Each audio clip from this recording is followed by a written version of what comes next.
Hola, mi nombre es José Eduardo Telles Espinosa. Esto es Charlas de Amparo. El día de hoy te transmito desde Playa del Carmen, en el estado de Quintana Roo.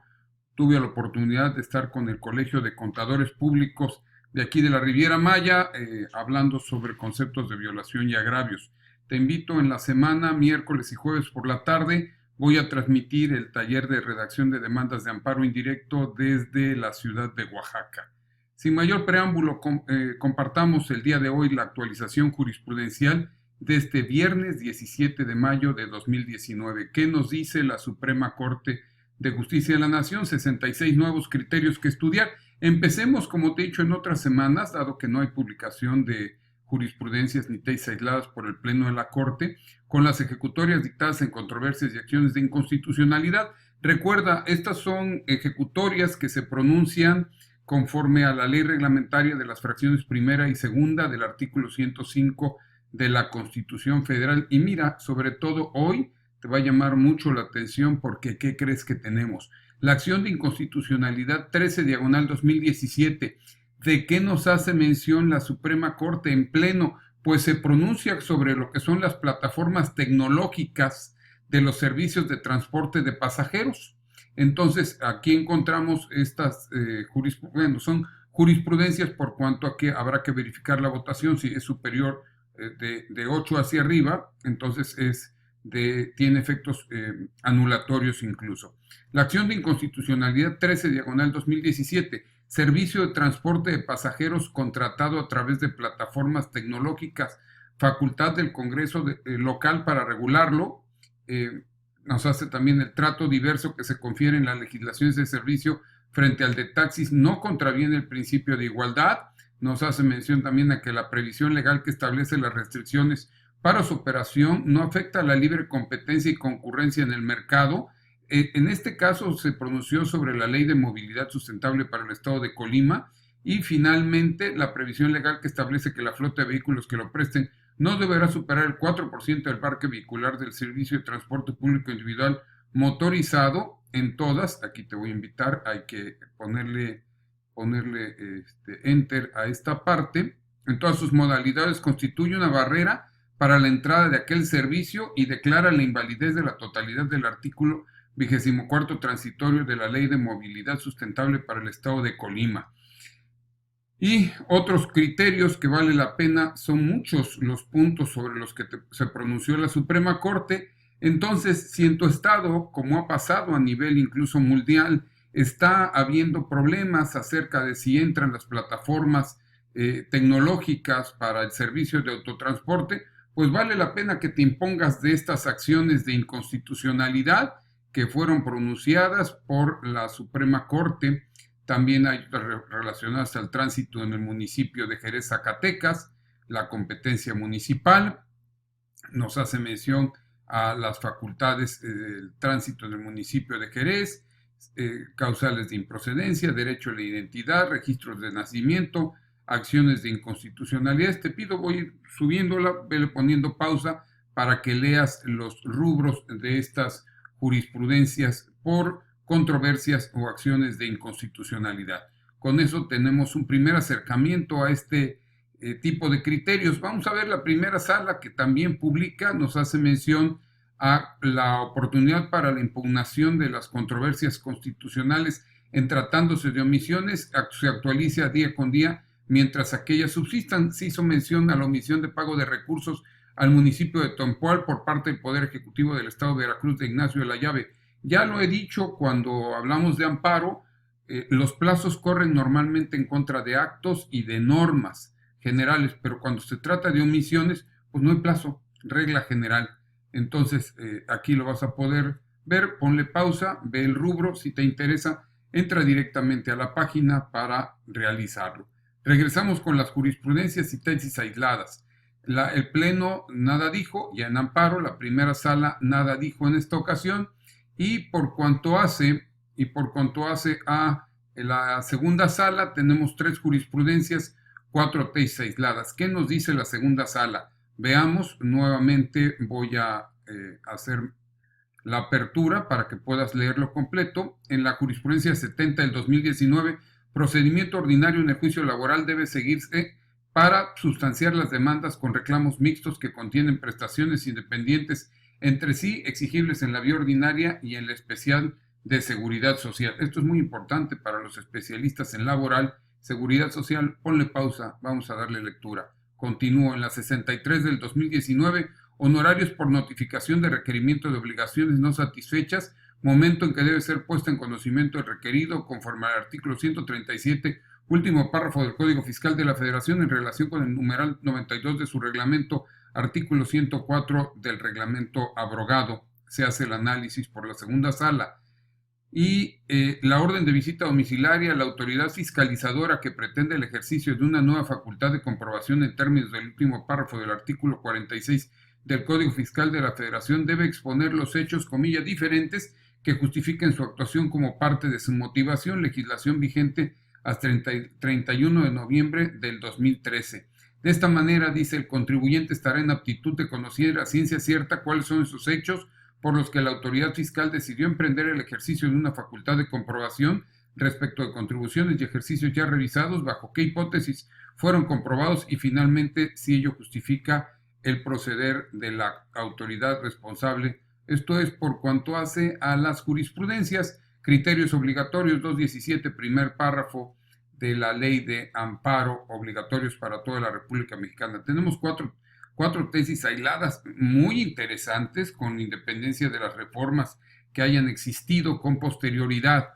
En la tesis aislada 30, diagonal 2019, trabajo del hogar, el artículo 13, fracción segunda de la Ley del Seguro Social es inconstitucional al excluir a los trabajadores domésticos de ser sujetos de aseguramiento al régimen obligatorio debido a que viola el derecho humano a la seguridad social en igualdad de condiciones.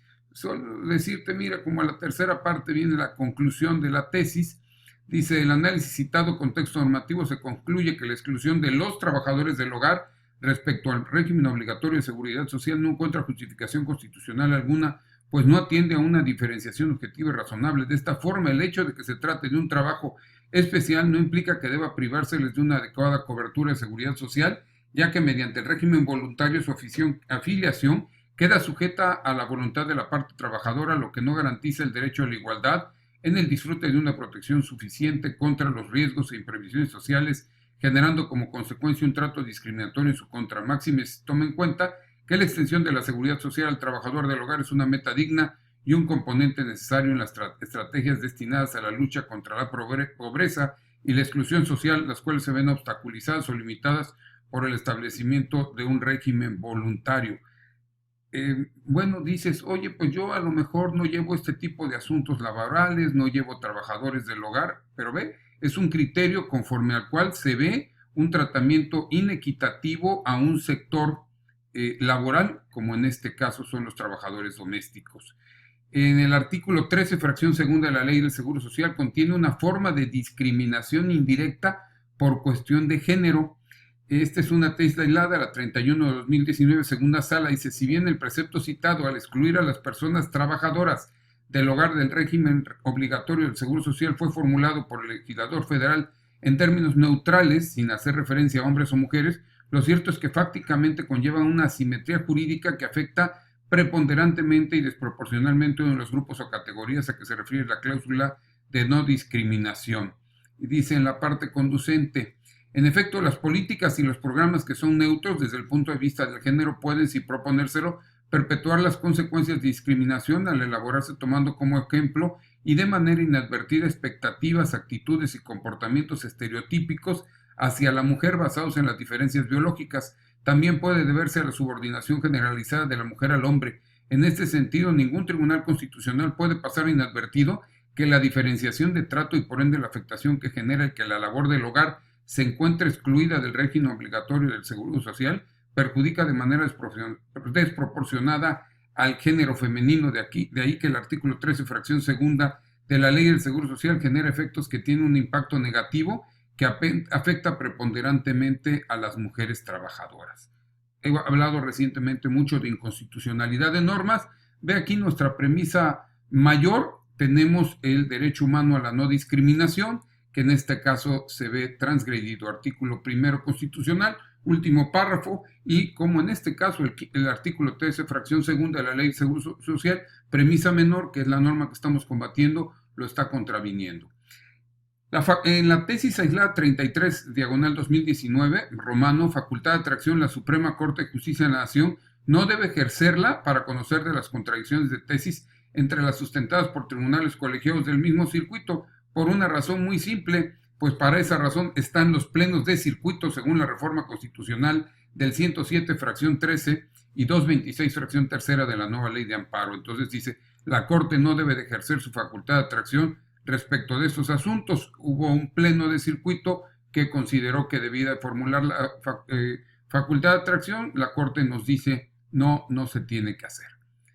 Discriminación indirecta. Los datos estadísticos pueden ser significativos y fiables para acreditar este tipo de trato contra la mujer.